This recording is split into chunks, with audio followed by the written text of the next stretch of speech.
Jamie, welcome to the podcast. Thank you very much for having me here. Thanks for coming and chatting to us. We met, I think it was like maybe December of last year, so probably about 6 months ago. Yeah, it was about we that. were with, we were on like a press night with actually one of our favorite PR companies, C.H.E, Chloe and Henry. Lovely C.H.E.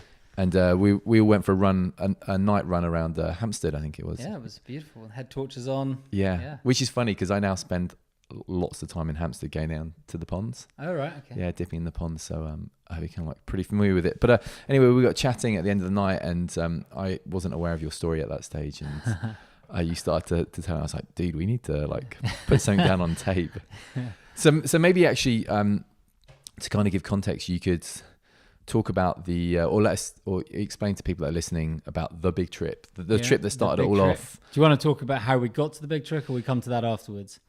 You know what? Why don't you? Yeah. So, why don't we talk about how you came to it? Because that's I kind of want to talk to you about that with regards to motivation. Yeah. Because to kind of give you a bit of background, James and I both had other careers. James burnt out on his, and I kind of burnt out on mine, and we both had to go, and do what eventually became this. Mm-hmm. So there's, so there's a close similarity. Yeah, to some degree, we kind of understand, what you've done, but also don't because of what it is that you've done. Yeah. But why don't you talk about like where you were before you started doing what you do now? So I'm now, a lot of people think from the adventures I've done, a lot of people think, oh, right, you must have a background in doing this. And people don't realize that actually I've only been doing adventuring for 5 years, not even 5 years. Before that, I was a city boy, worked international communications company, and it was that classic thing. I was born, my dad worked in the city, so I thought I should work in the city. So just for whatever reason, I went to university, I did economics and information systems, and then when everyone moved to London, I moved to London, and then I got a job, and I took a job doing financial communications. Never in my life did I want to work in financial communications. There was no passion to be doing that. It was a job and it paid, and I kind of, you get caught into that loop. So you get a job and then they pay you a little bit more money and you become a little bit more comfortable, and then I remember that. And you just kind of keep going, and then the whole kind of keeping up with other people, and you move up the ranks. And I think also as you get promotions, people then start viewing you as like, oh, like you're doing well, you're successful, and you kind of get caught up in this kind of little bubble, and you kind of keep going. And I did that for 12 years, worked in the city, and then I knew deep down that I never really had any passion about doing it. And there were a couple of things that happened that made me start taking a bit of stock of life and where was I going and all that kind of stuff. And the main one being that I was clearly not very happy, but it wasn't me just feeling unhappy that made me think I need to make a change. It was after a pattern of just going out and getting really drunk a lot. And when you start realizing that you're drinking at lunch and you're drinking in the evening, and it's all under the disguise of work, because you're on. Yeah, right. Yeah, you're kind of like, oh, you're networking, and oh, you're at some function, and then you just realize that you're hungover on Mondays, and then you kind of realize that it's just spiraling. Life is spiraling, and you're not enjoying yourself. And when people are starting offering you more money, you're like, I don't want more. I'm just unhappy. I'm deeply unhappy. And then there was one night where I went out, got quite drunk with friends, and then went back to the office. And that night, straight from the pub, because I came up with this genius solution that I was in between work and home. So if I went straight to work and slept there, then that would be a better use of my time. And I went to work, slept there, woke up the next morning, and literally pulled myself off the loo floor where I'd slept in the shower room, looked in the mirror, and I was like, oh, you have to make some serious changes because this is not normal behavior. And I actually have a friend who saw me that morning. She was like, there was something broken in you that day. You were like, you didn't look like you didn't have that motivation. And then I sat at my desk and I looked around the office and I just looked at all the people. And while I respected them for what they did, because they all want to do their jobs, and I was like, I don't feel I want to be any of these people. You know, a lot of people don't see their wives, they don't see their families, they don't get outside much. They're stressed, they're here all night. That's not the life I want. So at that point, I decided that I needed to get out of what I was doing. So I thought back to the last time I could remember being truly happy and fulfilled, with purpose and all that kind of stuff. And it had been a run that I had done the year before, in June 2013. I had entered into a 240 kilometer race in Vietnam, and it was 6 days, and you carried everything on your back and all that kind of stuff. And a month before it started, it was meant to start, it got cancelled, and the organizer was like, "Oh no, don't worry, we've got you a place on this other run in China." And I was like, "Well, I don't have money to suddenly buy another ticket to go to China." And I got a bit all down about that. But in the end, I flew to Vietnam by myself, put a rucksack on, and then ran 240 kilometers by myself. Just because I just thought, that's what I told everyone I was going to do. So I did it. And it was a very different experience to what I planned. And, you know, I was working at the time and everything. But I ran for 240 kilometers, and I stopped in a little village. And I can remember just feeling happy. I felt like I'd achieved something. I was doing something I was good at, I was passionate about. And, you know, part of me at that point was like saying, "Oh, this is what you should do." But obviously I went back to work, and I just got sucked straight back into the world. I got promoted again, and I was like, "Oh, this is where I am." So when I hit that rock bottom, I was like, I need to make a decision. That's where I was happy. Let's go and do that again. And then going back to the big journey you were talking about earlier, I made the decision. Well, first of all, I sat at my desk, and my boss called me into an office Sunday. He said, "There's something not right." And I was like, "Yeah, I'm really sorry. I'm gonna have to quit." And he was like, "Why? What are you doing? Are you going to go to another firm? What's happening?" I was like, No. I'm going to fly to Canada, and I'm going to run to Buenos Aires." And he just looked at me as like, and I think he had seen that my heart wasn't in the job anymore. And as an employer, he was like, "Well, if your heart's not in it, then you're not actually that much use to us anymore." And so he just looked at me and said, "Well, that sounds like a great thing to do. Congratulations. And how can we support you?" And he did. He helped me out with like how to best to leave the company and all that kind of stuff. So how do you go then from making a decision to run 17,000 kilometers from, so how do you go from quit my job, I'm going to run 17,000 kilometers? I would make a statement that the general thought on that would be, okay, I need to do some training for X amount of time. Yep. How did you go about it? So that's what a lot of people think. And a lot of people ask me, and yeah, you have to make sure that you're fit. Like, obviously, you're going to be running every day, you're fit.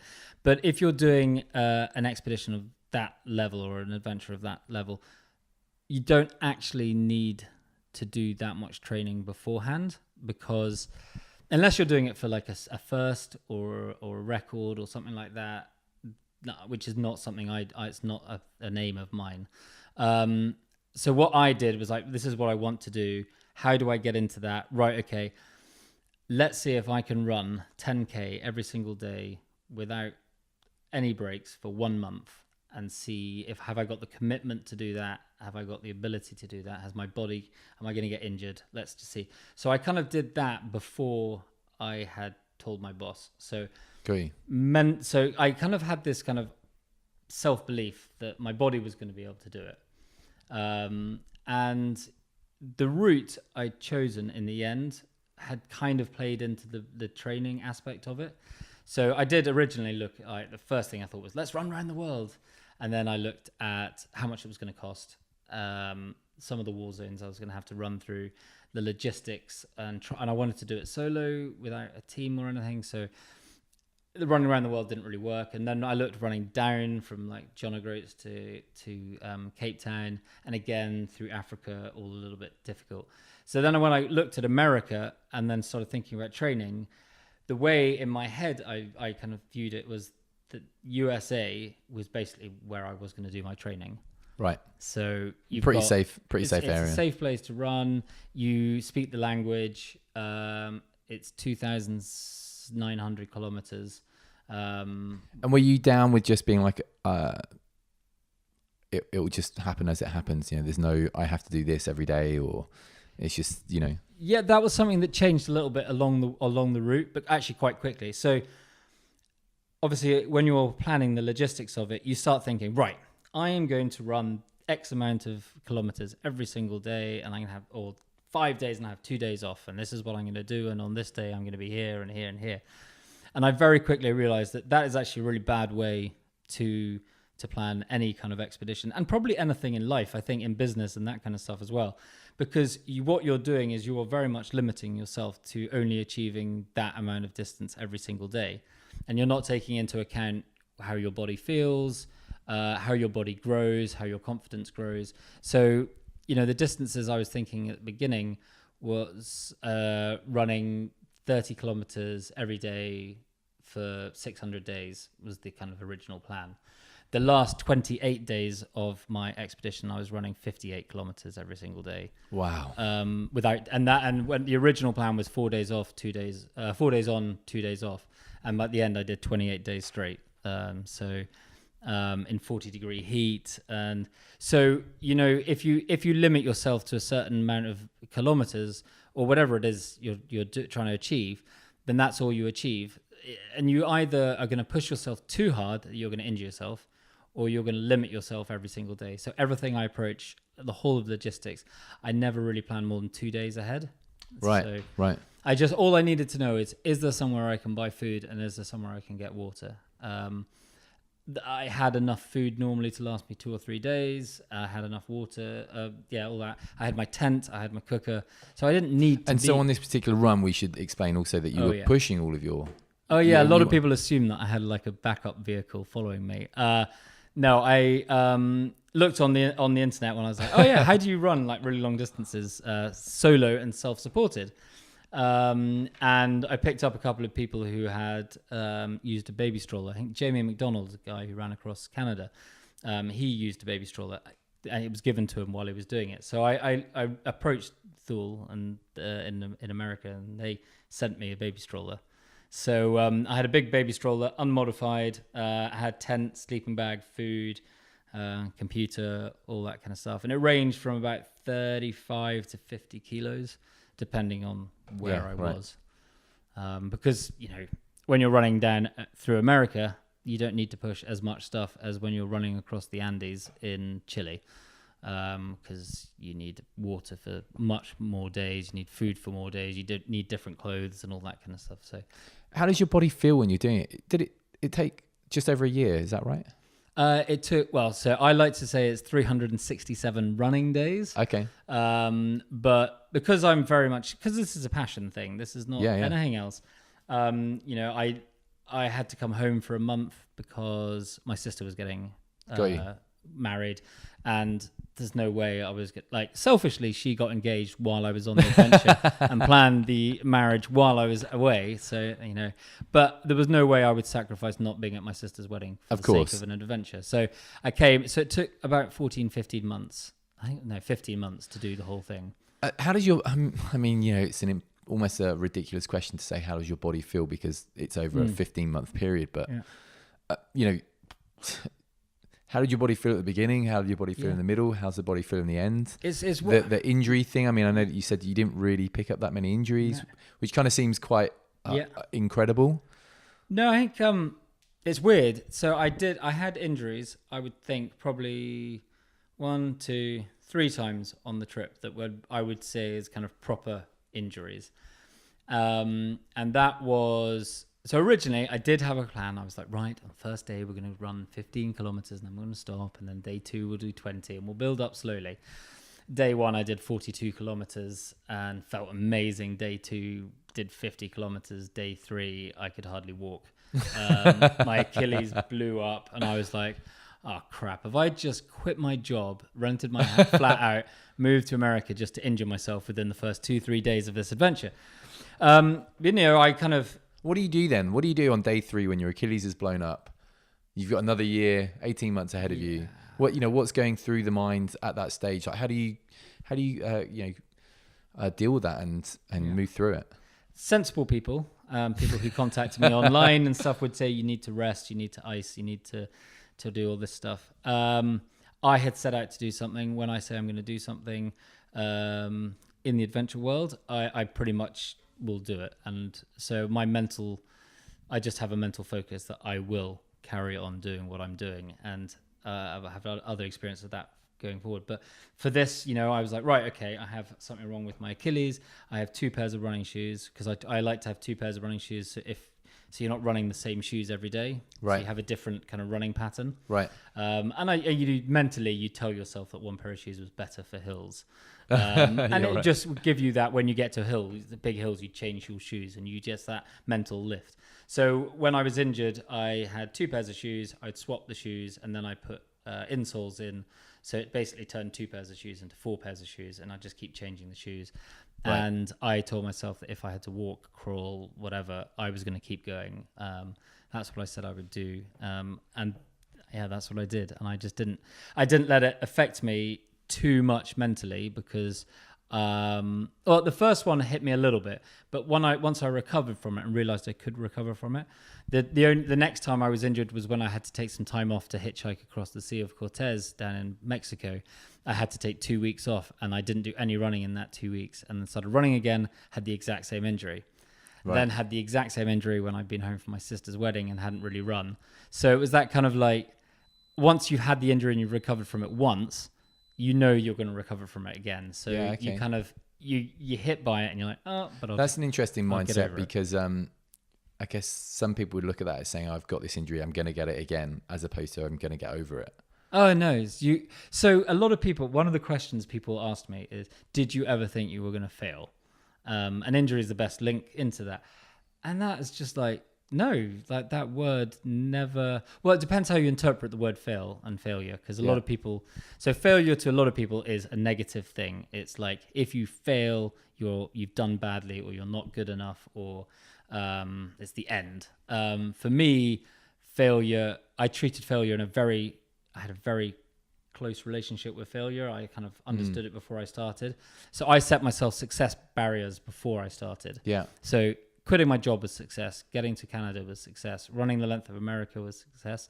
Running to the end of Central America was success. And running to Argentina. So if I achieved any of those, then I could be happy with what I achieved. So I took the pressure away on day one. Yeah. And then failure, as in from injury and that kind of stuff, I kind of was learning as I went, and I kind of picked up. And I was learning that if I was pushing myself to the point where things were going wrong, that was generally when I was pushing myself to the hardest, and I was doing things right to the very limit of my ability. And that's where I was learning. And if I was hitting that failure, then failure was a good thing. So when people were saying, did I ever think I was failed? Like, no. Well, yes, I did, because I wanted to fail as much as possible. But in terms of failure as in the stopping of the expedition, then no, that thought never even enters your mind. If that little seed jumps in there, then you got to think you've got another 400 days. So this links back into motivation then. I know I watched the TED talk that you did, the TEDx talk, where you were talking about internal versus external motivation, and realizing what you're doing, where it comes from, what it's being motivated by, I suppose. Motivation is a weird thing, because I think it's something that changes as the more you do things, and you realize that what used to motivate you in one way now doesn't motivate you, and that you need something new. You need something better. And I realized that, the motivation to do my original adventure, there was part of that was the motivation to change my life and get away from the city and all that kind of stuff. And then by the end of the adventure, my motivation is now like, what can I do next? How can I get better? And all that kind of stuff. I'm finding that if I'm not pushing myself, I'm not happy anymore. Right. So I've just come off a 36-day wilderness trek in America, and apart from some time when I'm with friends, I realize that actually my motivation disappears quite quickly if I haven't got something immediately to do. And if I'm in an adventure, then I can find motivation every single day. I can find motivation to wake up. I can find motivation to get going as quickly as possible. I'll push myself as hard, and I'm doing it for me. I don't care what anyone else thinks. It's all about pushing myself to be a better version. But as soon as I finish the adventure, I kind of fall mentally quite quickly, and I'm noticing this more and more. It happened after Aconcagua. It's happened after Hey Duke. I end up falling for all the vices around. I kind of cling on to, and why do you think that is? Is it a balance issue that? Because I was going to ask you what's kind of the mental impact on doing these runs, and I was thinking actually, or these adventures.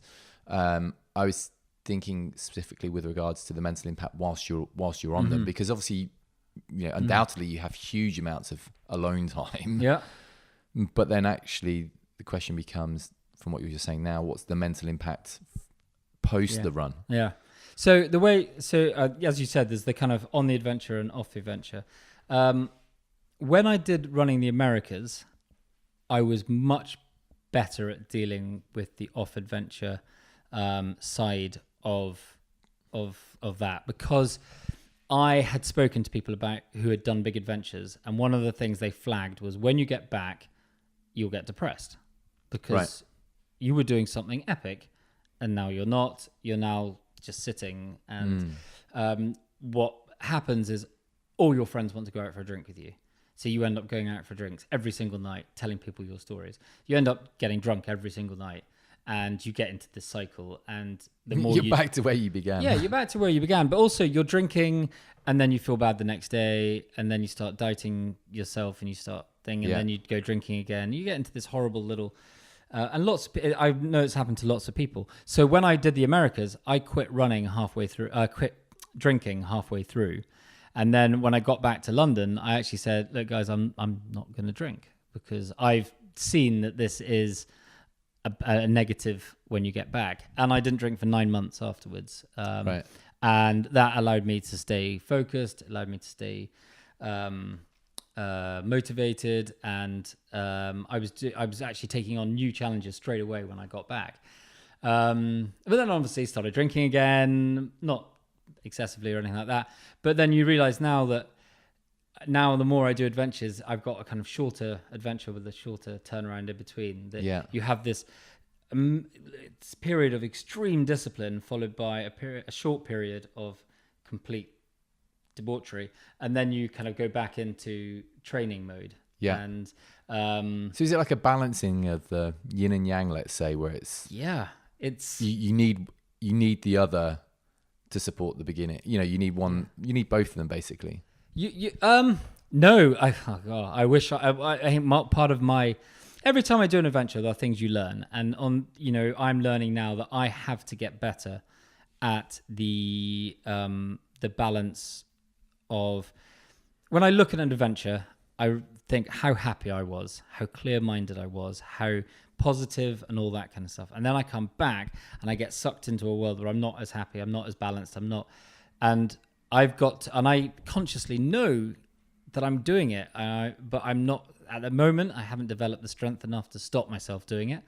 So I now know that when I go and run across Iceland in July, I have to be much better at being disciplined with myself when I come back, and actually trying to really remember that the positives of actually being on the adventure, and that is when I'm truly happy. Yeah, because there is routine, there is a sense of purpose. You know what you're doing. Your nutrition's all thought out. You go to sleep early every night. And you're happy. So you need to bring that into your everyday life, because coming back and trying to run around Vegas trying to find the best burger and drinking pints of beer is not going to make you. It's not going to make you healthy or happy.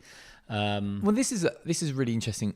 We spent time with speak about him all the time, and I guess I would regard him as a distant or a distance mentor. Yeah, talked to this guy called Ron Kauk, who's a climber in Yosemite, and he's now in his 60s, and he said it's the best time of his life because he gets to reflect on his entire life. But he was also a pioneer of the big wall climbs, and was part of the Stone Masters, or a collective called the Stone Masters, and put up lots of routes. Incredible athlete, absolutely incredible, really wonderful human being, and he just talks of the importance of reflection a lot. And he would talk about doing major climbs and then needing months afterwards to reflect on it, to work out what it was that he'd learned about himself, what it was he was bringing back for other people. You know, as in, I've gone and done this so you don't have to go and do this. These are my reflections, and I can share them with you. Sounds like one of the reflections is for yourself is you know, the disparity between being on an adventure and off an adventure. And I get that from just traveling for 7 days. I was in India recently for 8 days, and I came back and I was like, oh my God, I'm fucking gutted. I'm back in England. And that was 7 days, let alone, you know, 18 months or, you know, 30 days on your own, or and also just being in an environment where it's, you know, you're running across mountain ranges or through deserts, and it's, you know, and then a week later you're kind of navigating through Soho. It's a really hard thing. And actually, one of the interesting, what you were saying there about the reflection point is, a lot of people asked, so on the trek in Utah, I was alone for 22 days. Now, I bumped into people every once in a while. This is the recent one you did, right? So I flew out to a place called, I traveled to a place called Moab in Utah with a friend, and we did a trek going along a kind of route, which is not really a trail, but it's more like a conceptual trail called the C.H.E Trail. And my friend stayed with me for the first 14 days, and then for the next 22 days, I was alone. And you bump into people here and there, and you get to speak to people, but you are pretty much alone. And a lot of people are like, how do you deal with that? What is being alone? So that was another question of mine. Oh, okay. What's it like being, you know, I mean, kind of sounds like paradise to me. I tend to be a natural hermit. Yeah. But you know, it's very different sitting in a flat in London saying, oh yeah, I really want to be alone for 22 days in the outback, so to speak. Yeah. So the weird thing for me is, I think my whole life I was told, you're the party boy. You're the party boy. Go out, have fun, be loud, be crazy, all that kind of stuff. Lots of friends, lots of all that kind of stuff.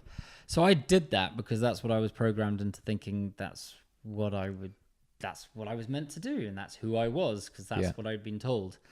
And I remember when on the Running the Americas, everyone was like, "Oh my God, you're going to be alone for a long time. Are you going to be all right?" And I remember like the first time, like in America, there was a lots of people around, but when I got into Mexico, I remember running into a desert environment, just being by myself, setting up a tent, and then just physically feeling myself relax, and then realizing that I loved being alone.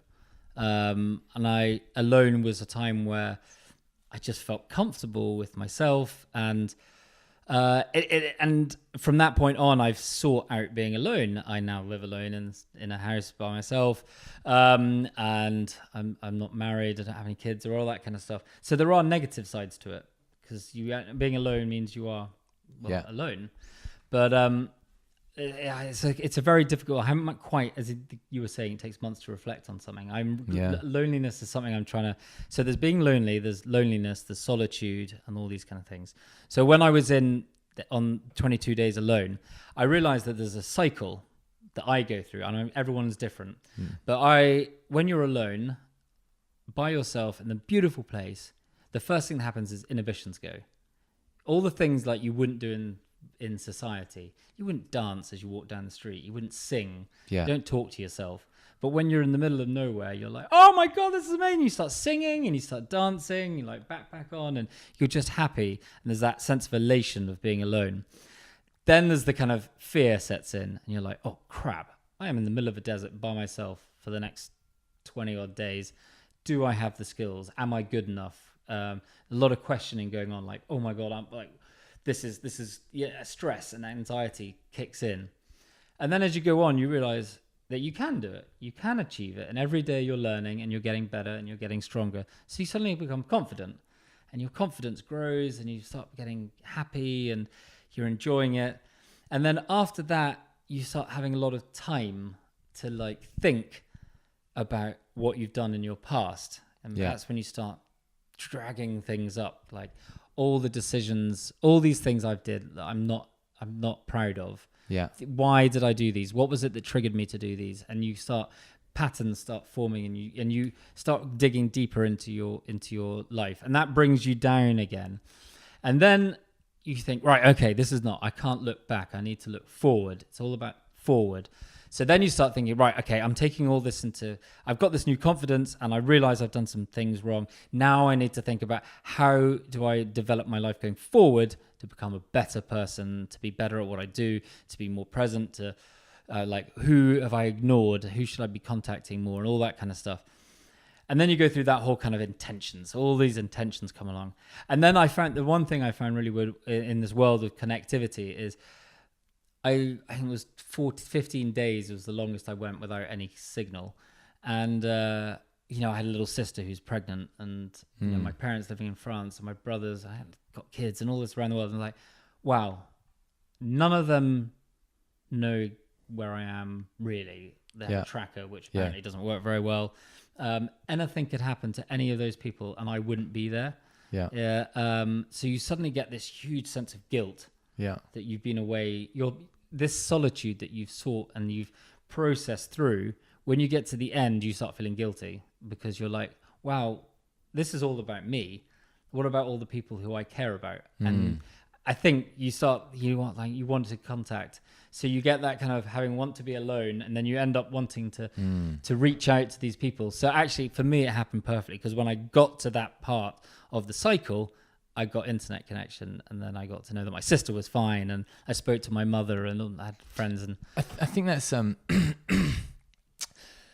a perspective for you. By going away and doing those things on your own for yourself, you become a better person for everyone else. You know, so when you're having to, like, I've got to check in every day with my parents, with my family, you know, there's the potential for resentment to kind of creep in. Maybe not resentment, but you know, I have to do this type scenario. Whereas you go away for 2 weeks, and 2 weeks is a really short time, actually. Isn't it? Yeah. But you know, over those 2 week period, you can kind of like connect into it and say, well, actually, I really do want to connect in with them. I just don't want to connect in with them every day. Yeah, you don't. No.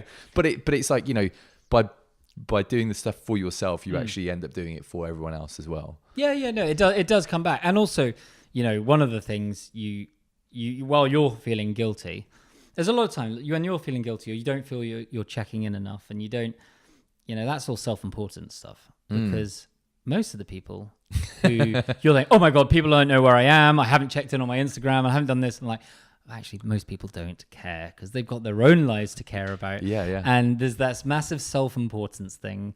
And people are like, all right, you're fine. Okay, cool. I hadn't really thought about you, but so it's literally only your mum, your dad, and your siblings that really care that much. Pretty much. But it's nice to go through that process. And I think the connectivity thing, it's changed a lot in me since. So I used to be on my phone, Instagram, all that kind of stuff, all the time. Flicking with the thumb, whenever I had a moment. And then I took 36 days off from connectivity. And I'm now finding it, because I do adventures as a living, and because sharing on social media is one of the avenues of how we share our adventures. And I love sharing my adventures. Part of my motivation for doing an adventure is not, a lot of things is like, look at me, I'm an adventurer. Mine is more like, look, if I can do it, you can do it, and this is how you do it. Like, that anyone can do this if I can do it. But I'm now struggling, having been away from connectivity for like 36 days. I just don't want to be on social media. Isn't it really weird? Like, you're doing something for yourself, i.e. you're going on these big adventures, and then there comes a point where it's like you feel you have to do something that you don't really want to do, that's not really linked into your adventure whatsoever, but in order to, you know, because everyone else kind of wants you to do it as well. It's kind of a really weird scenario. And then I guess there becomes, I'm supposing this, I guess there becomes an element of like, well, I need to do this because of, you know, sponsors, or, you know, if, obviously going on adventures costs money. You know, so it's like, I need to generate this to do this, and you end up doing something you don't really want to do. You do, but it's also a necessary part of doing what it is that you do. It is a necessary part, but also, you know, and it does come a lot back to sponsors and that kind of stuff. But the sponsors are the people who help you do what you're doing. They're part of your team. And actually, when you're a solo adventurer, those teams become sort of your work colleagues. So you resent it at the beginning, but actually that you realize that they are, you want to you want to be working with them because you get opportunities through working from them, and they push you in different ways and that kind of thing. So it's sponsors are my closest thing to having like a team. Yeah, right. Of course. And I'm very lucky with the ones I have because they're all really nice people. So yeah, at the moment I'm just trying to get back into doing social media. But yeah. So sorry. So just get back to reflection. Do you have a process after? How many adventures have you done now? Oh God, I can do it by numbers. I've done 25,000 kilometers of human-powered adventuring in the last 5 years in 25 different countries. Okay, so over the past 5 years of doing these adventures, do you have like a reflection process or do you have a down regulation process or getting off the trip process that allows you, or that gives you the space to do whatever it is that you need to do before you begin the next trip? Because I know that your schedule, for example, this year is we were briefly speaking about this before, is pretty ferocious in terms of the amount of trips you're doing. How does one go about doing multiple adventures without just going from adventure to adventure to adventure? That is part of the learning curve for this year. I'm not great at having a proper system in place, and that's because I never know how long my adventures are going to be, and I end up being in the wrong place, and I end up spending too much time somewhere. And after Utah, I went and I had a great week down in Brazil to unwind, but I had 6-7 days in America where I wasn't doing anything, and that was a very stagnant time and took away a lot of the positivity of the trip. Yeah. What I like to do normally is get in front of my computer back home, download all my videos and photos, and go through the adventure again. Yeah. Okay. And on this trek, I actually did a daily diary, but I did an audio diary. Nice. So I find that when I write on a trip, it's very shorthand. If I talk, it's about 10-15 minutes. Yeah. So I'm actually, this is the one I'm going to get that transcribed. Yeah. And then I'm going to go through that, and I'm going to create, and then I get all the learnings I had from that journey. I'll be able to process better. Yeah. Yeah. It's like a journaling process, I suppose. Yeah. But with voice.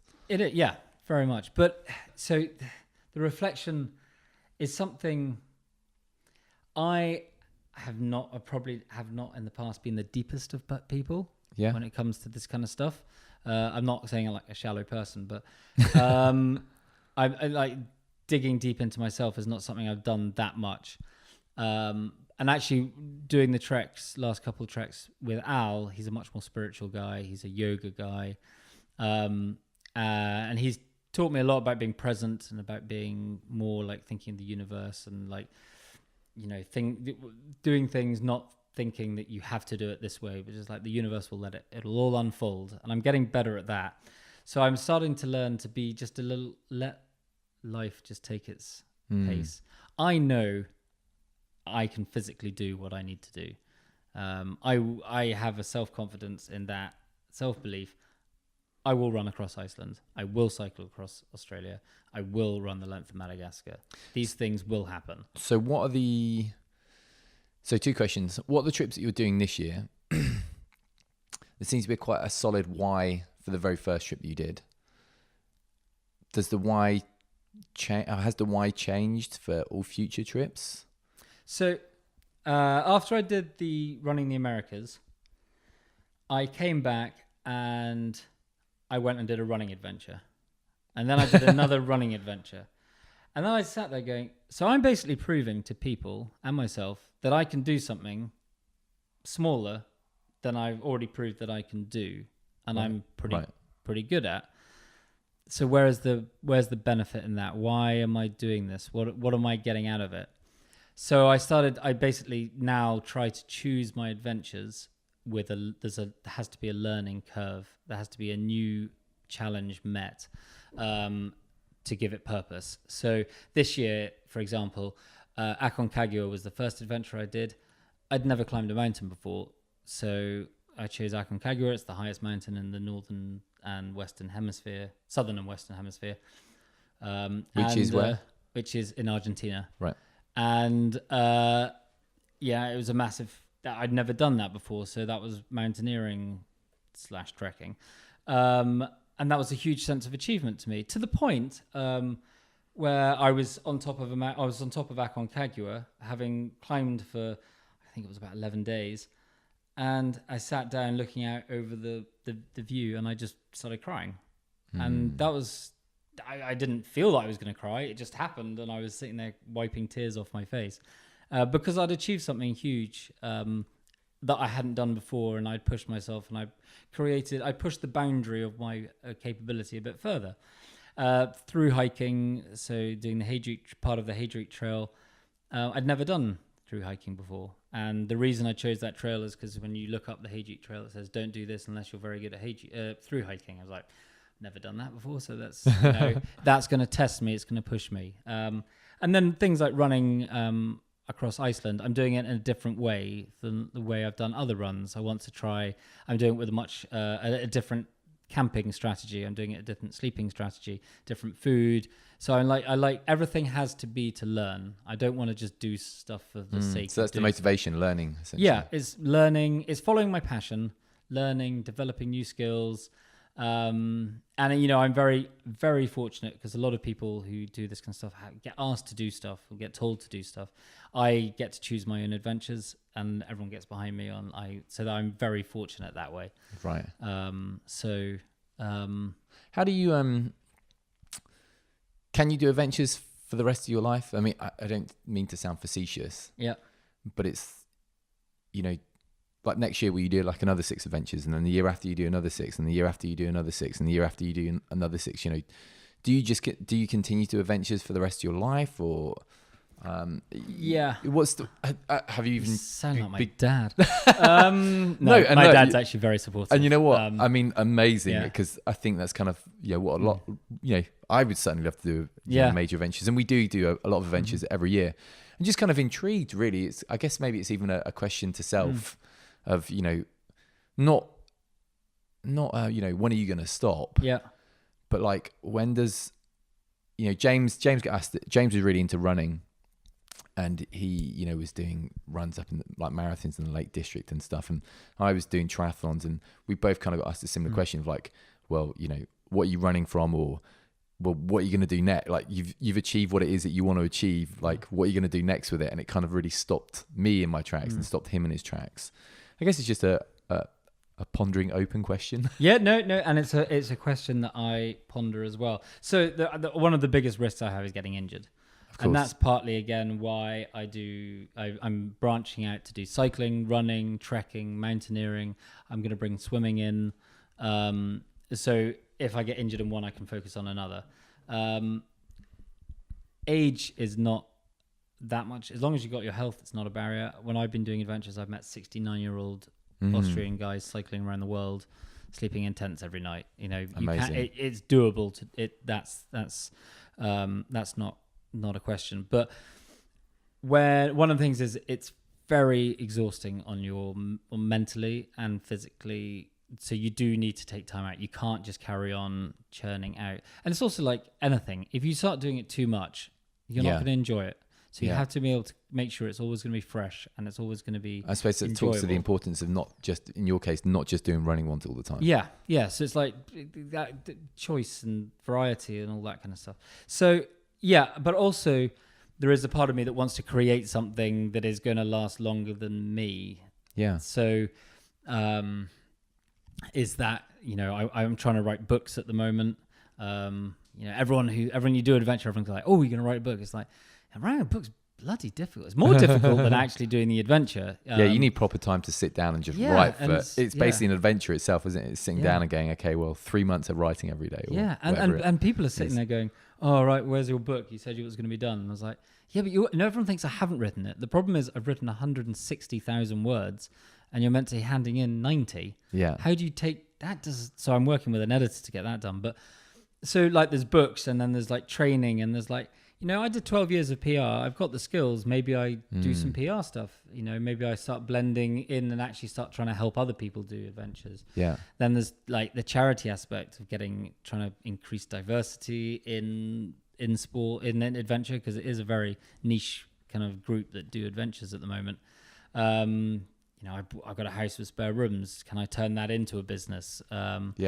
If I make enough money, can I buy another house and turn it into like I've always wanted to have a hostel. Can I have a sports hostel? Or there's always ideas going on in my head, but at the moment, all I'm thinking about is Iceland.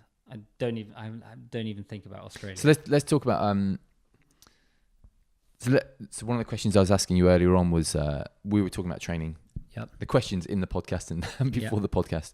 And so Iceland's going to be quite a different trip for you. Yeah. In the way that you're approaching it, the way that you're doing it, the training for it. You're training for this one. Yeah. So I've done a 700 kilometer solo running adventure before. This is 620. This one's more kind of in the wilderness. And I decided, I have run over 20,000 kilometers around the world on roads, on trails, and all this kind of stuff. But most of that has just been of natural ability to be able to run, natural determination, and just put a backpack on and just do it. Yeah. So it's sticking to my theme of always wanting to get better, always wanting to learn. I'm going to try and take a much more kind of structured approach to doing Iceland. And I'm actually going to hire a friend of mine who is a professional runner, trail runner, long distance ultra trail runner, called Johan Stuk. He's from Lyon. He's also a Gore athlete with myself, and he's going to train me to run better and to be more conscious of how I train, better on my nutrition. I can't touch my toes. I probably should be able to do that. I need the flexibility back. So I'm actually gonna really work very hard for the next 2 months to make sure that I am in the best shape to do Iceland well. I don't want to just do these adventures because I can struggle through them. I want to do them in a way that I can be proud of how I've achieved it. And I think the more I'm doing the adventures, the more I'm realizing, the happy-go-lucky approach is great, and it really does Gets allow you through the door. Yeah, but it's also like it gives you flexibility. Yeah. But actually, coming back and doing the work Yeah. will give you better results. Yeah. And I have all the tools to be able to do that.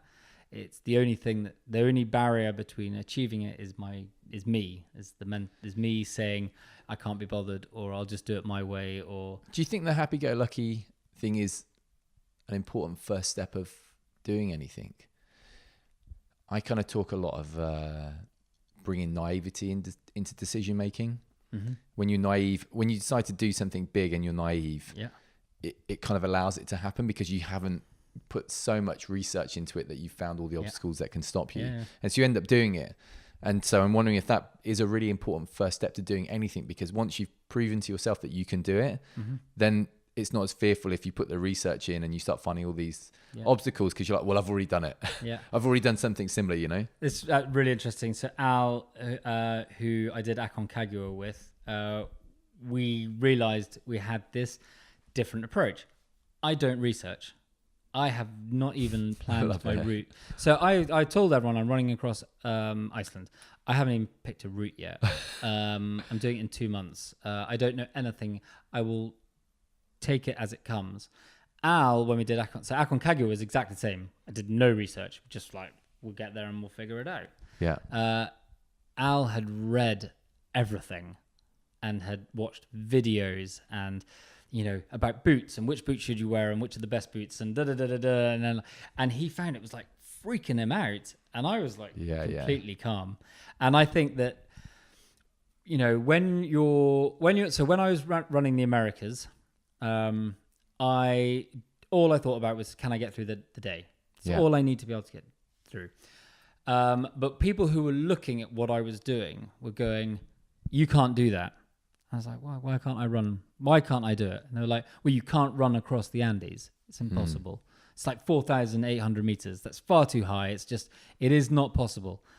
And I was like, okay. And you start listening to these worries and you start creating doubts. And you're like, no. Yeah. And what I realized over the time is, when I got to the point where I had to run across the Andes, I realized that the person who I was when I started the adventure could not run across the Andes. That was absolutely true.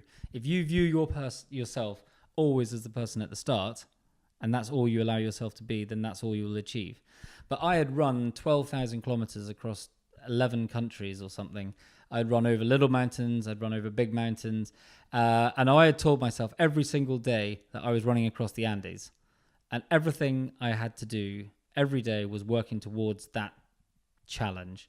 And I just had to build up the self-belief that I would accrue the skills along the way, that when I got there, I would be able to achieve it. Yeah. And when I arrived there, I wasn't scared of running across the Andes. I was like happy that I had a new challenge, because actually I was getting bored of what I was doing. Yeah. And this was a new challenge, and I was so confident I was going to get across. It was going to be easy. Yeah. And that I take into all my ventures. So like with Iceland or with Madagascar or something, it's like I may not have all the skills. Yeah. But I know that I have the outlook and the naivety in a positive way. But I have the kind of internal skill sets that I will be able to overcome whatever challenge comes my way. I know how to learn, adapt, and overcome whatever the obstacle is. Also, it's quite straightforward, because it's like, to take it back to its simplest term, it's like, here's point A, here's point B. There's a road in between. So I know that physically it can be traveled. So why can't I do it? And maybe that's half a mile a day and it takes 10 years, or maybe that's 100 miles a day and it takes 6 months or whatever. But it's like, already you've kind of framed it as in, well, it can be done. Yeah. So it's just about turning up at the beginning and I guess surrendering. I just read this the other day, actually. James showed it to me. Doing uncomfortable stuff and surrendering the outcome. So when it has to be completely planned, and it has to be like this, it becomes the limitation. Oh yeah, massive. As opposed to being like, I turn up, well, I'm gonna do it. Yeah. And I kind of always think that about explorers. There always has to be an element of I'm gonna do it, because by nature, exploring. Mm-hmm. You're exploring uncharted territory, so you don't know what's going to come up. No. And you think of obviously the world of guidebooks and reviews and the internet is phenomenal, but it's also a big inhibitor. Oh. Because you think of 200 years ago when people were going into the jungle for the first time, or going to Antarctica. It's like they had, there was no prior knowledge. It's like, I think wooden ships will be okay. Yeah. Oh no, I was thinking when I was in Capitol Reef National Park, where like pioneers had gone 150 years ago or something, setting up their settlements. I was there with my kind of MSR tent and like cooker and water filter and GPS maps. The people who came over from Ireland and the UK and other parts of the world and arrived in that part of America and were walking through there with a horse. I was like, wow, these guys were they were amazing people. Because they were in a place that even today with Instagram, you're there, it looks alien. It's to life in the UK. Yeah. And these people, and that's part of the wonder, and that is why why I don't think planning is a good thing. So the whole idea of adventure is that you don't know what's going to happen, and that you overcome whatever the challenge is, and it's overcoming that challenge that gives you a sense of achievement and fulfillment and builds you up and pushes you on to the next one. Yeah. If you went and looked at a route and said, right, there's a little climb there, and I need to do that and that and that and that and that and that. As you said, you're going to freak yourself out. But also, exactly what's going to come. And for me, one of the examples was when Al departed, I had my first day alone, and I trekked for 10K and came to a massive cliff, and the map said I had to go over this cliff, and I was like, well, it's a cliff and I don't understand this. And so I kind of picked my way up, and I got to a kind of section like double the height of a room with like a small crevice in the side of, and I was like, what am I meant to do here? And I had to like dig deep, and I had to like think, and people will probably laugh, but as I'm scared of heights, and as an adventurer, that's a little bit treacherous sometimes. But I was alone in the middle of nowhere. I had to tie the rope to my bag, and I had to climb up this rock face and then get on top and then pull away. But I was just full of the sense of achievement and wonder. If I'd known that I'd been there, I'd have panicked about it all day. I would have read about how to overcome it. So that's why I think, naivety, just believe in yourself, go out there. And if you're not pushing yourself, if you're not finding it hard, then you're not learning.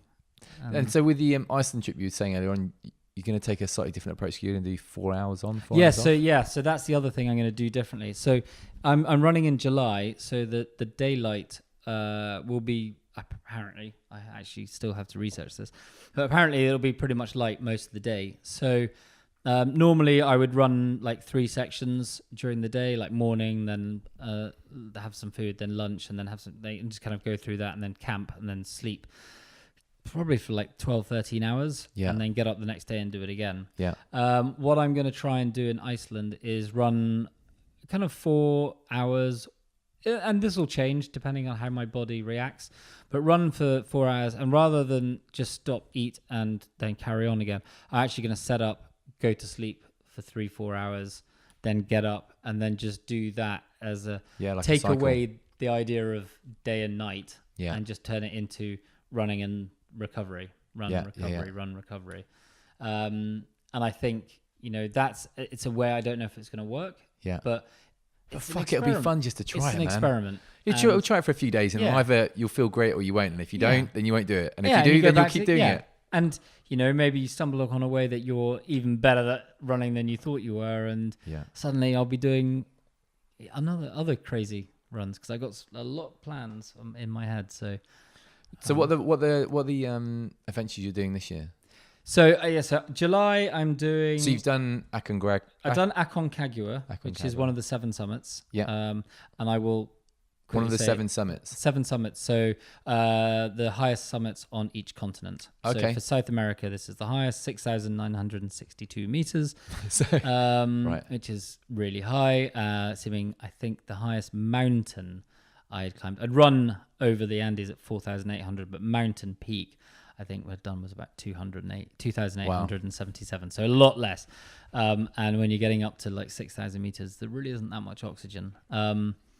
But so I did that, and then I went and did it was going to be a 40-day wilderness hike, but it ended up being 36 days just because of logistics.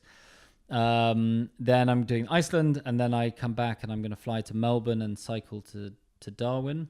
I originally looked at going from Perth to Sydney or Brisbane, but then I realised not much in between there. Well, there's not much in between, but also if you're following along the latitude lines, I looked on the map, like nothing really changes. It's exactly the same. But if you start in Melbourne and go up, then you have a whole spectrum of different kind of scenery, which changes. It gives new challenges. The weathers will be different. They'll be like, down the south, I'll just have to deal with Australians, and when I get to the top, I'll have to deal with crocodiles. So with a few kangaroos in between. So I'll have different things I have to deal with. And then after that, I've got the only adventure this year that I'm truly actually a little bit scared about, which is running the length of Madagascar. The reason behind this one is I've told people I would run the length of Madagascar for a really long time, and I've never done it. What is the length of Madagascar? 2,200 kilometers. Right. Okay. It's got some civil unrest there. They have pneumonic and bubonic plague. It's the only place in the world. Trying to get water is going to be difficult. The problem with there's never really a good time to run it because the weather changes, and it's always like one part of the island will be one weather and the other part of the other. So there'll be monsoons and it's just going to be a very gnarly run. But I turned 40 on the 1st of November, so I'm going to fly out to Madagascar on the 1st of November. No, I'm 40 on the 8th. Oh, yeah. Yeah. Beat you by 7. I'm rather than having a party, I'm going to celebrate turning 40 by running Madagascar. Amazing. And then I'm trying to engineer how I want to go diving in Antarctica. So I'm trying to work out how I'm going to do that. Then I've got Nepal to do, which is What's the one in Nepal? The 3 Passes trek, which is over 5,000 meter passes, and then you visit base camp. And that one's lots of people do it. It's only 21 days or something. Right. But each thing has got a different motivation behind them. For me, that one is my favorite film is probably Secret Life of Walter Mitty. He goes to Nepal and he has this kind of trek finding himself, and part of me just wants to do that. So I may even disconnect completely for those 21 days and maybe try and be a bit more introspective and all that kind of stuff. But, you know, I know that is a challenge for me. Yeah. So maybe the challenge isn't the physical on that one, it's the mental. Yeah. Because that, for me, actually is probably a bigger challenge because I know I can go and do these things. Yeah. So yeah, that's where I am. And then I'm already starting thinking about like cycling across Europe and climbing Elbrus and then trying to see how many 6,000 meter mountains I can climb in South America. I want to run the length of Africa because if you go onto Google and do Cairo, Cape Town, it comes up with a walking route, which is nearly exactly 10,000 kilometers. That's amazing. That's too perfect. So I've actually adjusted it slightly so it doesn't go through the Democratic Republic of Congo, but goes through like Kenya and Ethiopia. But so do I run that or do I cycle that? 10,000 kilometers. Yeah. So it's like 5 months. Right.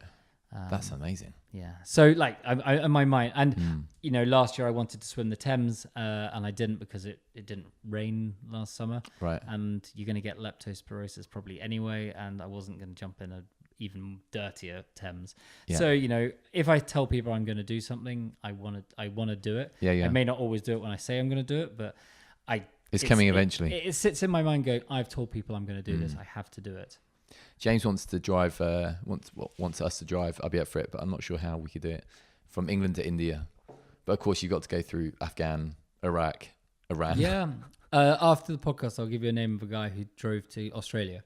Okay. And you can watch his video and then you can see how. Okay, wicked. It looks awesome. Yeah. I know. I'd love to do that.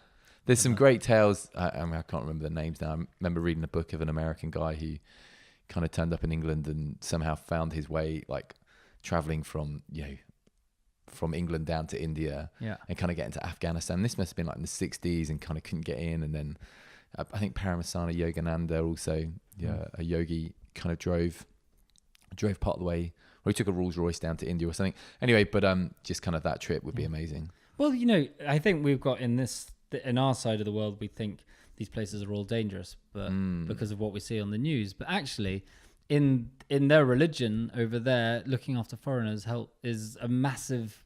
It's kind of one of their drivers. It's like it's seen as a really positive thing to do, and everyone I know who's been to the Middle East says it's amazing. The people are just. I would love to go to the Middle East. There are small groups of people who obviously ruin it. Of course, but small groups of people anywhere around the world. But we're talking like 0.00 in 101%. You know. Yeah. I've never had a problem with a human being on one of my trips. So amazing, and that's amazing to hear down through South America, because that would be the perception that South America is a bit gnarly. Yeah, well, when you're in America, they all say, "Don't go to Mexico, you'll die." Ironically, it's probably America that's.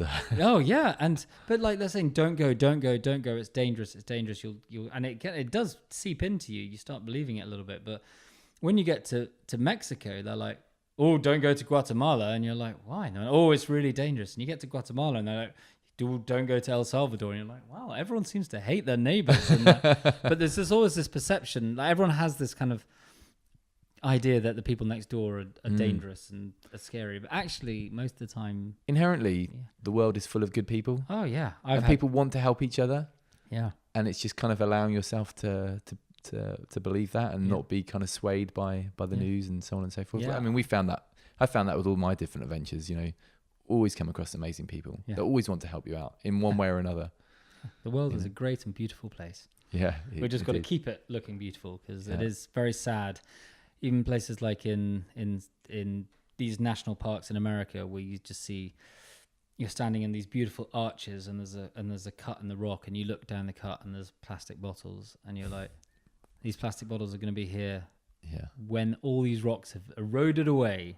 Yeah. The plastic will still be obviously all broken down, but we really do. The plastic thing really annoys me. Yeah, some really amazing things happening in that space. Actually, we're about to go and spend some time with some people in Amsterdam that are doing like day trips where you fish for plastic in the canals in Amsterdam, and kind of making it like a bit of a touristy trip, which is like quite ingenious actually. Yeah. You know, and then we spent time with Cyril Gutsch from Parlay for the Oceans that have been bringing in, going to brands, and one of the brands they work with, Adidas, and they've just created their first recyclable all recyclable trainer. Oh, I saw that. That was at the parlay. Yeah, parlay for the that oceans. looks amazing. So there's some like really positive things going on, but not to downplay it, of course. But yeah. Cool, man. Well, look, thanks so much for coming and chatting to us. And absolute pleasure. So sometimes it's really hard to talk about it because there's so many different things, and you're trying to pull it all together into one coherent. Yeah, but it's just good to have kind of an open conversation, and especially now, kind of with the adventures coming up, like following along with them, and it's inspiring, really inspiring. Yeah, well, hopefully I got some more adventures that will be more inspiring going forward. But I just love the world of adventure because you're actually inspired by your colleagues, which is great because every time you're doing something, you find out someone else is doing something and you realize it's epic. Yeah. And when you're finding things difficult, that chap Ross, is it Ross? Yeah, Ross Edgley, yeah. What a legend. Yeah, absolute legend. You see him doing what he's doing. Yeah. And that motivates me to do what I do. And then you're like, well, hopefully that someone will see me doing it. And then seems to be a proliferation of adventurers and explorers in the world at the moment. Yeah, there's quite a lot of us. Maybe because it's just more accessible than ever before. I don't know. I think it's probably more accessible. I think there's also a change maybe in people's the way people think about what they want out of life. Yes. So I think that whole kind of we have to work, we have to have lots of money, we need to have cars and big houses. I think and also we need to have kids and that kind of stuff. And we need to have kids young is changing. So people are actually going, you know what, I can take a bit of time out to go and do some stuff and share it. And then it's great. I love watching it. I love seeing it. And you learn so many lessons of, like, it's great when you see like filmmakers going out and doing adventures, and then you can learn how to be better at doing films. And so it's great. It's an exciting world to be part of. Yeah, wicked. Cool. Thanks, man. Thank you very much.